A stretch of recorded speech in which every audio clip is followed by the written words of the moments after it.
Hey everybody, and welcome to this week's League Operator Thought of the Week. For this week's video, I am not only Dave Piotrowski, your League Operator, I am Dave, your professor. On this video, we are going to cover one topic. We are going to cover the 23-point rule.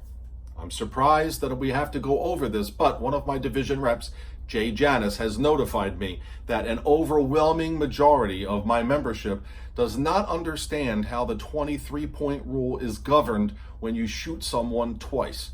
Now, if you look in the National Rule Book, shooting someone twice is referred to as ghost play or ghost shooting.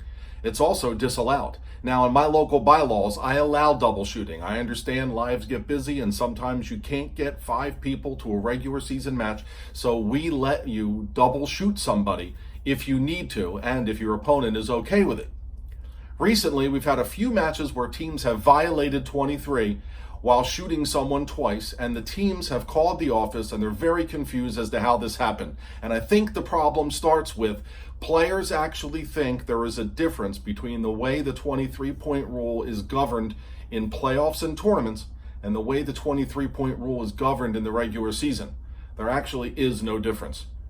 The easiest way to think of it is the moment your roster stops displaying the ability for your team to field 23, you are in violation. It doesn't matter if it's regular season or if it's playoffs or tournaments.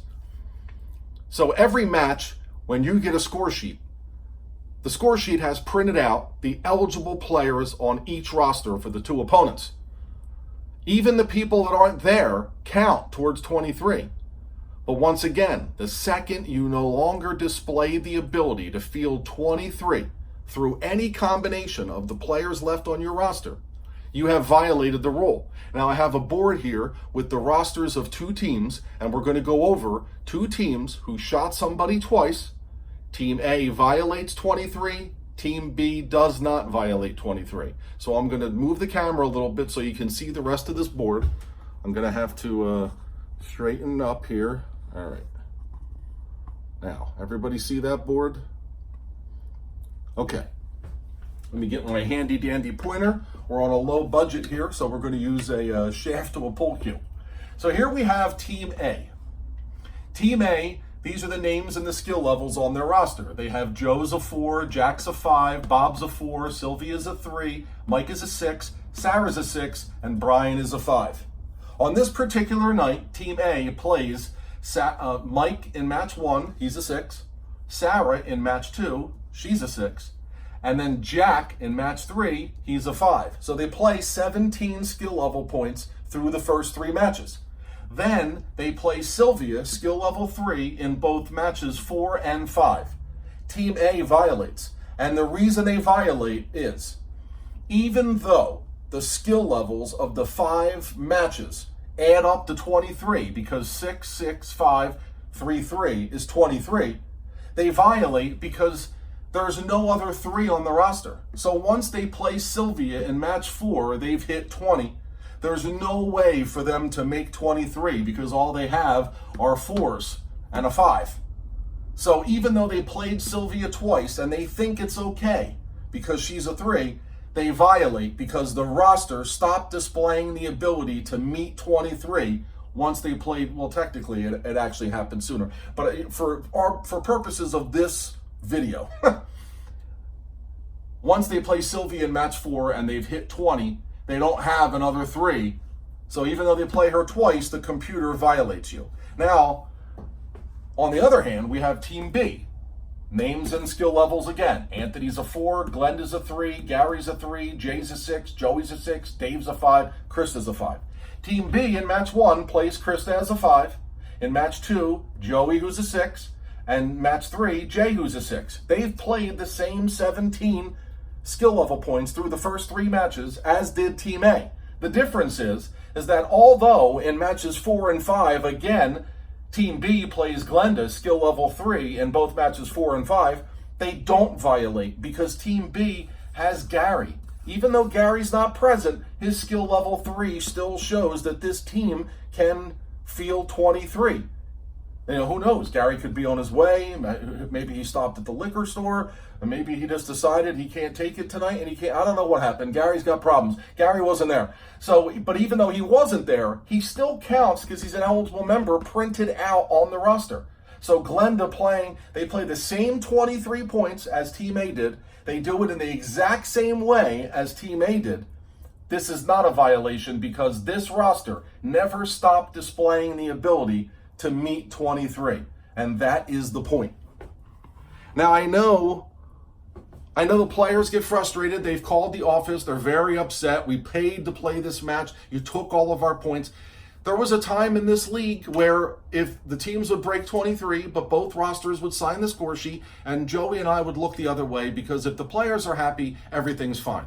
Well, St. Louis wants us to, the 23-point rule is literally the foundation of the American Pool Players Association, and St. Louis trusts its league operators to uphold the foundation. Now, I did not do a good job at that, so eventually the national office grew frustrated and they took away my ability to do anything about it. So starting in September of 2018, the computer was set up to take away all of your points if you violated 23. And neither me nor Jesus can stop it from happening. And I don't blame St. Louis for doing it. The players look at this as a penalizing situation, and it is not meant to be that at all. The 23-point rule is meant to keep everything fair. The APA is the only league that lets everyone play pool and gives everyone an equal opportunity to win at playing pool. Now, what happened by Team A, this is actually a recreation of an actual match that happened last week. What happened in Team A is actually unfair to their opponent because their opponent allowed them to play 17 skill level points in the first 3 matches when everybody in the room knew there was no way they could field 23. So Team A had an unfair competitive advantage. The 23-point rule is meant to maintain a level playing field as best as the APA can. We're trying to keep the playing field level.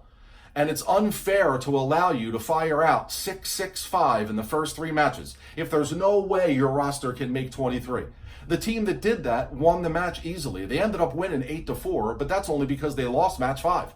I mean, it was like 7-2 or something after the first 4 matches, and technically it was a little bit unfair. So although I know players get upset and they're frustrated, we're not penalizing you when we violate you on the 23-point rule. We're actually keeping things competitively fair between both teams. So I hope you watched this video. I know it went long. I'm not supposed to go this long. We're pushing 8 minutes already, which is way too long, but this is important, and I wanted to cover this thoroughly and specifically. So I hope you watched this video. Please share this video as many times. Urge people to hang in there for the full 8 minutes and watch the video. If you have any questions, leave questions in the comment section below. I will do my best, so will Joey, to answer those questions as quickly as possible. If you need to call the office or call me or call Joey on our cell phones to discuss anything that you still don't understand further, please do not hesitate to do so. Once again, the 23-point rule is the foundation of the APA, and it's very important that it is governed properly. So remember, once your score sheet stops displaying the ability to field 23, you are in violation. You cannot circumvent the 23-point rule by shooting someone twice. Thanks for joining me, and I'll see you guys next time on the League Operator Thought of the Week.